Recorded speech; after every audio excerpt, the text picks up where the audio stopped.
বিসমিল্লাহির রহমানির রহিম। আজকের এই নির্বাচনী জনসভায় উপস্থিত ঢাকা ৭ আসনের মুরব্বীবর্গ, ঢাকা ৭ আসনের এলাকাবাসী, মা বোনেরা, আমার প্রিয় ভাইরা, দলীয় সহকর্মীবৃন্দ এবং নেতৃবৃন্দ, আসসালামু আলাইকুম। আসসালামু আলাইকুম। হ্যাঁ, ভালো আছেন সবাই?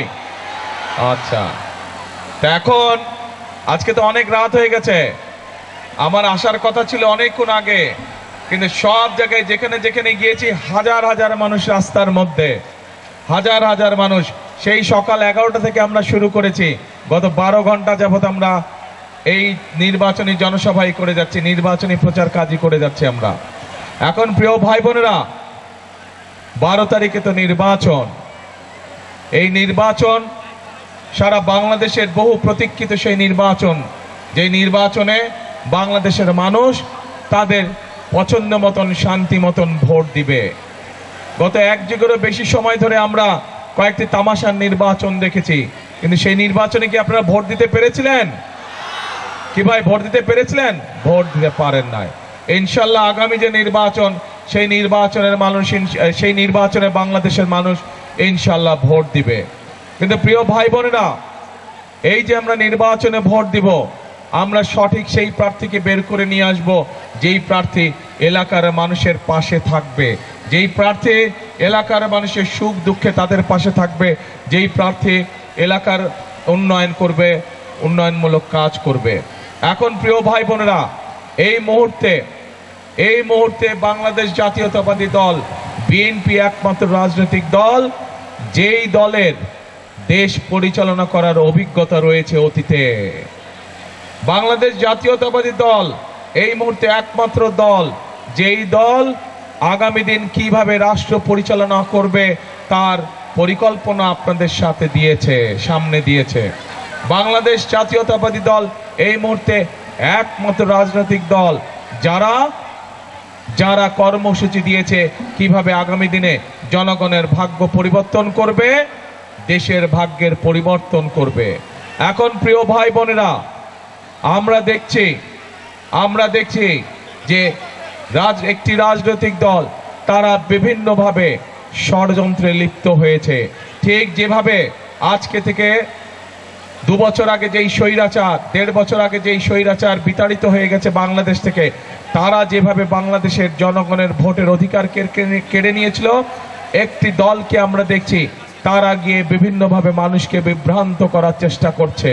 আমরা পত্রিকার পাতায় দেখেছি তাদের নেতাকর্মীরা আইন শৃঙ্খলা বাহিনীর কাছে ধরা পড়েছে কি করতে গিয়ে, এই যে নির্বাচনে যে নির্বাচন হবে সেই নির্বাচনের গোপন ব্যালট, নকল সিল বানাতে গিয়ে, ব্যালটের যে সেই সিল বানাতে গিয়ে তারা আইন শৃঙ্খলা বাহিনীর হাতে ধরা পড়েছে। আমরা দেখছি বিভিন্নভাবে সোশ্যাল মিডিয়া সহ বিভিন্ন খবরে আমরা দেখছি যে এই রাজনৈতিক দলটি তারা বাংলাদেশের বিভিন্ন জায়গায় গিয়ে মা বোনদেরকে বিভ্রান্ত করছে, তাদের কাছে গিয়ে তাদের বিকাশ নাম্বার চাইছে, তাদের এনআইডি নাম্বার চাইছে, কারণ তারা তাদেরকে বিভিন্নভাবে বিভ্রান্ত করতে চাইছে। প্রিয় ভাই বোনেরা, আজকে আমাদেরকে সতর্ক হতে হবে। বহু ত্যাগ, বহু বলিদানের মাধ্যমে, বহু গুম খুনের ভিতর দিয়ে, বহু অত্যাচার নির্যাতনের ভিতর দিয়ে বাংলাদেশের মানুষ তাদের এই ভোটের অধিকারকে ফিরে পেয়েছে। আমাদেরকে সেই জন্য সতর্ক থাকতে হবে যে এই ভোটের অধিকার যাতে কেউ কেড়ে নিতে না পারে, বাংলাদেশের মানুষ যাতে এই ভোটের অধিকারকে প্রতিষ্ঠিত করতে পারে, সেই জন্য আমাদেরকে সতর্ক থাকতে হবে, সেই জন্য আমাদেরকে সজাগ থাকতে হবে। প্রিয় ভাই বোনেরা, আমরা দেশের মানুষের সামনে অনেকগুলো পরিকল্পনা উপস্থাপন করেছি, অনেকগুলো কর্মসূচি দিয়েছি যে ইনশাল্লাহ বিএনপি দেশ পরিচালনার দায়িত্ব পেলে, আল্লাহর রহমতে আপনাদের সমর্থন নিয়ে আগামীতে বিএনপি দেশ পরিচালনার দায়িত্ব পেলে আমরা সারা বাংলাদেশের বিশেষ করে খেটে খাওয়া যেই পরিবারগুলো আছে, সেই পরিবারগুলো, সেটি গ্রামেই হোক শহরেই হোক, সেই পরিবারগুলোর যে নারী প্রধান যারা আছে, গৃহিণী যারা আছে, মা যারা আছে, তাদেরকে আমরা একটি ফ্যামিলি কার্ড দিতে চাই, যেই ফ্যামিলি কার্ডের মাধ্যমে তাদেরকে আমরা প্রতি মাসে সরকারের পক্ষ থেকে একটি সহযোগিতা পৌঁছে দিতে চাই। এবং আমরা বিশ্বাস করি এই সহযোগিতা যদি আমরা বেশ অনেক বছর অব্যাহত রাখতে পারি, তাহলে বাংলাদেশের খেতে খাওয়া পরিবারগুলো ধীরে ধীরে অর্থনৈতিকভাবে স্বাবলম্বী হয়ে দাঁড়াতে পারবে। এবং আস্তে আস্তে যদি পরিবারগুলো স্বাবলম্বী হয়, এক সময় গিয়ে সামগ্রিকভাবে সমগ্র বাংলাদেশ স্বাবলম্বী হয়ে দাঁড়াতে পারবে। প্রিয় ভাই বোনেরা, আমরা সকলেই জানি বাংলাদেশের প্রধান পেশা হচ্ছে কৃষি, এবং এই কৃষির সাথে কোটি কোটি মানুষ জড়িত, কোটি কৃষক ভাইরা জড়িত। এই কৃষক ভাইরা যদি ভালো থাকে, তাহলে বাংলাদেশের মানুষ ভালো থাকতে পারবে। কারণ এই 20 কোটি লোকের দেশে আমরা যদি কৃষির উৎপাদন বৃদ্ধি করতে না পারি, তাহলে আমাদের এই যে দ্রব্য মূল্যের যে ঊর্ধ্বগতি, এই ঊর্ধ্বগতি আরো বাড়তে থাকবে। কাজে এই ঊর্ধ্বগতিকে যদি নিয়ন্ত্রণ করতে হয়, আমাদেরকে কৃষির উৎপাদন বৃদ্ধি করতে হবে। এবং এই কৃষির উৎপাদন যদি আমাদেরকে বৃদ্ধি করতে হয়, তাহলে আমাদেরকে অবশ্যই বাংলাদেশের কৃষক ভাইদেরকে সহযোগিতা করতে হবে। এবং কৃষক ভাইদেরকে সহযোগিতা করার জন্য যেভাবে আমরা মা বোনদেরকে স্বাবলম্বী করার জন্য ফ্যামিলি কার্ড দিতে চাই, একইভাবে কৃষক ভাইদেরকে সহযোগিতা করার জন্য আমরা একটি কৃষি কার্ড দিতে চাই, যার মাধ্যমে আমরা সরকারের বিভিন্ন সহযোগিতা কৃষক ভাইদের কাছে পৌঁছে দিব। এবং শুধু কৃষক ভাইদের কাছে সেই সহযোগিতাই পৌঁছে দিব না, আমরা সিদ্ধান্ত গ্রহণ করেছি ইনশাল্লাহ 12 তারিখে বাংলাদেশ জাতীয়তাবাদী দল সরকার গঠনে সক্ষম হলে পরে সমগ্র বাংলাদেশে 10,000 টাকা পর্যন্ত যে কৃষি ঋণ আছে কৃষকদের, সেই কৃষি ঋণ সুদ সহ ইনশাল্লাহ আমরা মওকুফ করার পরিকল্পনা গ্রহণ করেছি। প্রিয় ভাই বোনেরা, একই সাথে আমাদের কোটি কোটি মানুষ দেশের বাইরে থেকে প্রায় 1.5 কোটি মানুষ প্রবাসে থাকে। আমাদের এই প্রবাসী ভাইরা বিভিন্ন সময় বিভিন্ন সমস্যার সম্মুখীন হয়। দেশে কাজ শেষ করে যখন চাকরির মেয়াদ শেষ করে তারা দেশে ফিরে আসে, তখনও বিভিন্ন সমস্যায় তাদেরকে পড়তে হয়।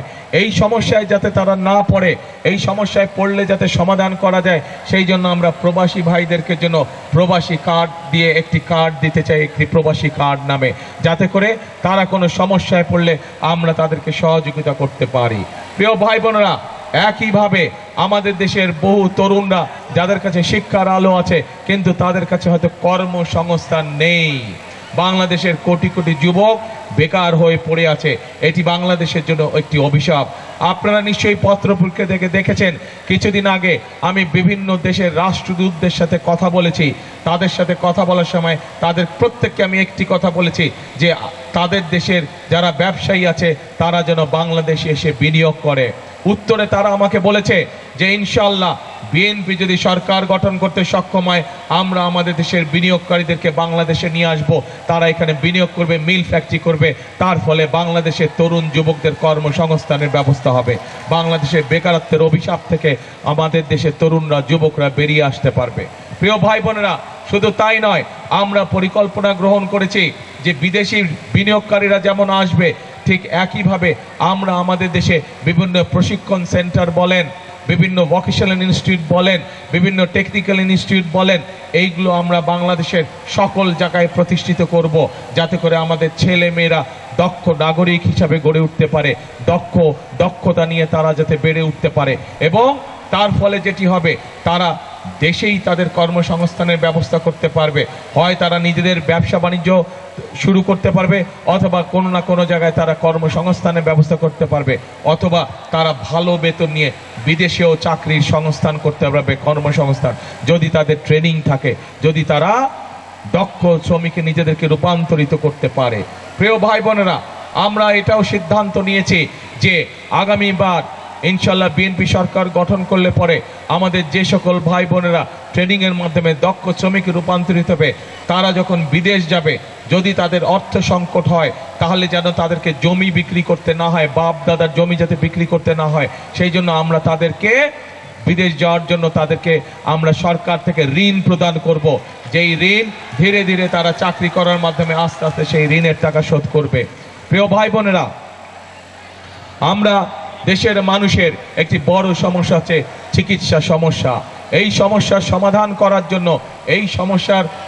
করার জন্য আমরা সিদ্ধান্ত গ্রহণ করছি যে সারা বাংলাদেশে, শহরে এবং গ্রামে সব মিলিয়ে সারা বাংলাদেশে আমরা 1 লক্ষ স্বাস্থ্যকর্মী নিয়োগ দিব।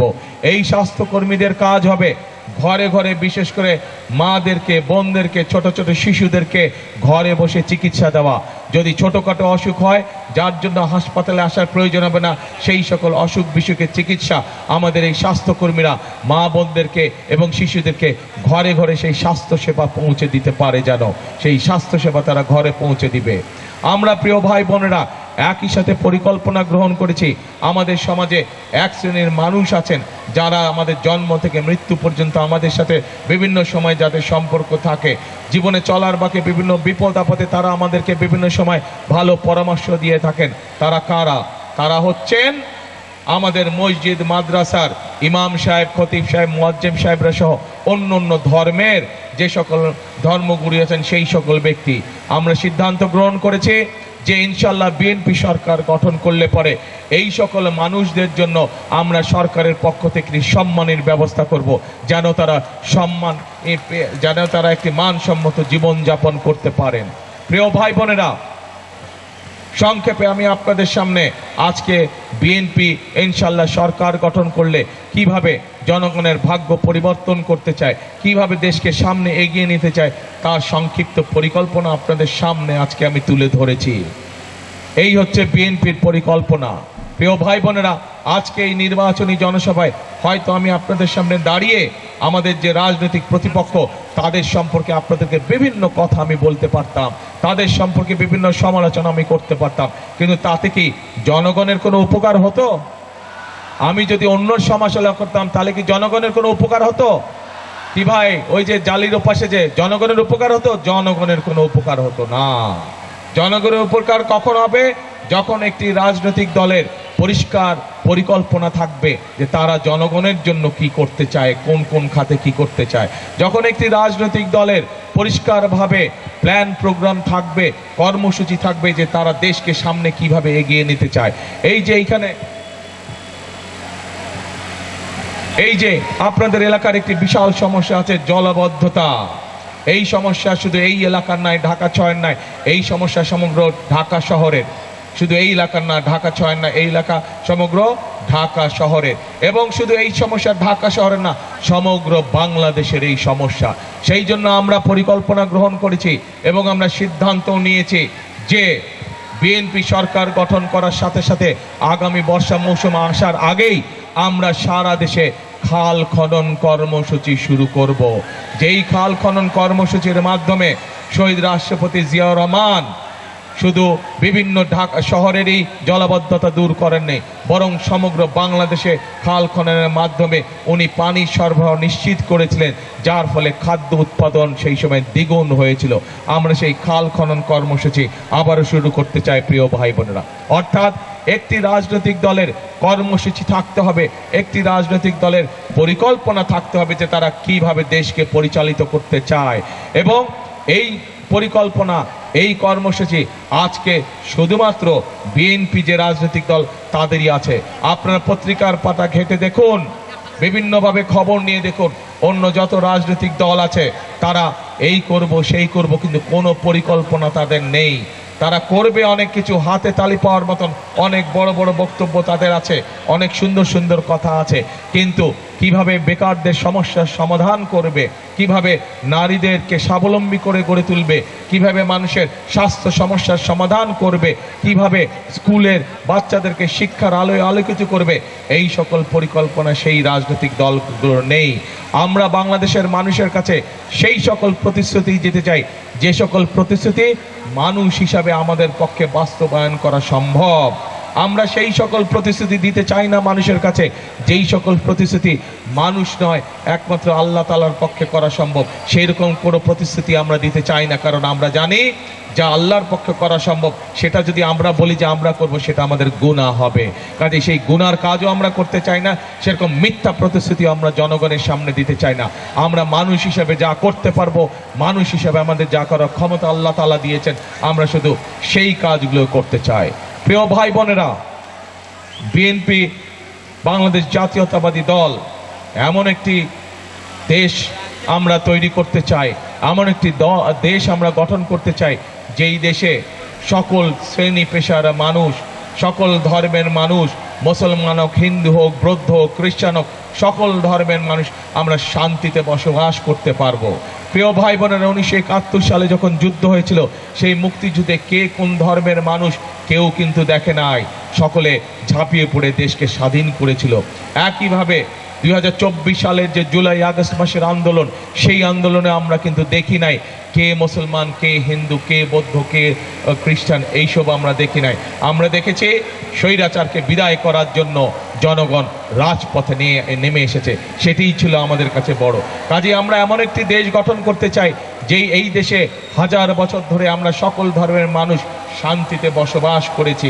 আমরা চাই একইভাবে আগামী দিনেও সকল ধর্মের মানুষ আমরা একসাথে শান্তিতে বসবাস করতে চাই, একসাথে এই দেশকে আমরা গড়ে তুলতে চাই, এই দেশের মানুষের ভাগ্যের পরিবর্তন করতে চাই, এই দেশের ভাগ্যের পরিবর্তন করতে চাই। প্রিয় ভাই বোনেরা, আমরা এমন একটি দেশ গড়ে তুলতে চাই যেই দেশের নাগরিকরা দিনের যে কোনো সময় নিরাপদে রাস্তায় চলাচল করতে পারবে। আমরা এমন একটি দেশ গড়ে তুলতে চাই যেই দেশের নাগরিকরা ব্যবসা বাণিজ্য করতে পারবে নিরাপত্তার সাথে, নিরাপদে ব্যবসা বাণিজ্য, চাকরি বাকরি সব কাজ করতে পারবে। আমরা সেই দেশটি ধীরে ধীরে গড়ে তুলতে চাই যেই দেশটিতে প্রত্যেকটি মানুষ তার পরিবার পরিজন নিয়ে নিশ্চিন্তে রাত্রে নিদ্রা যেতে পারবে। প্রিয় ভাই বোনেরা, কিন্তু এই দেশ যদি গড়ে তুলতে হয় তাহলে অবশ্যই জনগণের সহযোগিতা লাগবে, জনগণের সমর্থন লাগবে, জনগণের দোয়া লাগবে। প্রিয় ভাই বোনেরা, আজ ধানের শীষের পক্ষ থেকে আমি এসে হাজির হয়েছি সেই দেশটি গড়ার জন্য আপনাদের সহযোগিতা চাই, আপনাদের দোয়া চাই, আপনাদের কাছে ধানের শীষের পক্ষে ভোট চাইতে আজকে আমি আপনাদের সামনে এসেছি। আমি কি আপনাদের সমর্থন পেতে পারি? ইনশাল্লাহ। কি ভাই, আপনাদের সমর্থন পেতে পারি? আমরা কি দেশ গড়তে চাই, আমরা কোন দেশ গড়তে চাই, জনগণের জন্য কি করতে চাই, পরিষ্কারভাবে আজকে আপনাদের সামনে আমি তুলে ধরেছি এবং তার উপর ভিত্তি করে আজ আমি আপনাদের সমর্থন চাইছি। জনগণের কাছে আমি আমার সমর্থন চাইছি, ধানের শীষের পক্ষে ভোট চাইছি, সমর্থন চাইছি। আপনাদের সমর্থনকে পেতে পারি ভাই বোনেরা? ইনশাল্লাহ। প্রিয় ভাই বোনেরা, হামিদ হচ্ছে আপনাদের এই এলাকার ছেলে, এই এলাকার সন্তান। তার হাতে আজকে আমি আনুষ্ঠানিকভাবে ধানের শীষ তুলে দিয়ে গেলাম। আপনারা হামিদকে ইনশাল্লাহ দেখে রাখবেন 12 তারিখ পর্যন্ত। 12 তারিখে ইনশাল্লাহ হামিদ নির্বাচিত হলে, ধানের শীষ নির্বাচিত হলে, বিএনপি সরকার গঠন করলে 13 তারিখ থেকে হামিদের দায়িত্ব হবে এই এলাকার মানুষের উন্নয়নের জন্য কাজ করা, এই এলাকার মানুষের বিপদে আপদে তাদের পাশে থাকা, এই এলাকার মানুষকে সাথে নিয়ে চলা, এই এলাকার মানুষের জন্য তার জীবনের শেষ দিন পর্যন্ত কাজ করে যাওয়া। প্রিয় ভাই বোনেরা, আজ ধানের শীষের জন্য, ধানের শীষের পক্ষে আপনাদের কাছে রায় চেয়ে নিয়ে, ধানের শীষের পক্ষে ভোট চেয়ে নিয়ে আজকে আমি আমার বক্তব্য শেষ করছি। ইনশাল্লাহ বিএনপি নির্বাচিত হলে, ধানের শীষ নির্বাচিত হলে এই এলাকার যেই সমস্যা আছে সেইগুলো আমি ইনশাল্লাহ হামিদকে নিয়ে বসে পর্যায়ক্রমিকভাবে একটি একটি সমস্যার সমাধান করব এবং আমরা এই এলাকাকে সুন্দর একটি এলাকা হিসাবে, মানুষের প্রত্যাশিত সেই এলাকা হিসাবে আমরা ইনশাল্লাহ গড়ে তুলব। প্রিয় ভাই বোনেরা, ইনশাল্লাহ আবারও আপনাদের সাথে দেখা হবে। সেই পর্যন্ত আল্লাহ হাফেজ। বাংলাদেশ জিন্দাবাদ, বাংলাদেশ জাতীয়তাবাদী দল জিন্দাবাদ। আসসালামু আলাইকুম।